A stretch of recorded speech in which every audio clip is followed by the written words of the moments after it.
پیغمبر آخر زمانه امتشم امت آخر زمانه همین قدر دنیا پیش می روه، همین قدر دنیا ترقیات می شوه، ما به آخر زمان نزدیک شدن میگیریم. ما به آخر زمان نزدیک میشیم. ما امت آخر زمانیم. ما به حد باید هوشیار باشیم، به حد باید احتیاط کنیم. معنی آخر زمان چیه؟ عمر کوتاه میشه. معنی آخر زمان چیه؟ فتنه زیاد میشه. معنی آخر زمان چیه؟ سحری آدم ها رو میبینیم مسلمان بیگه میبینی ایدین برو مده. معنی آخر زمان چیه؟ ایمان دیگه لذت نداره. معنی آخر زمان چیه؟ ایمان رنگ لخچه کمره. معنی آخر زمان چیه؟ پدر و مادرات و فرزندا زوری میکنن.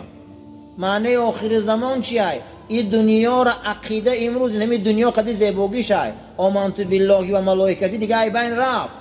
این همین آخر زمان های. ما بسیار احتیاط شویم. پیغمبر صلی الله علیه و سلم حدیث امام طبرانی ای خونشان برآمد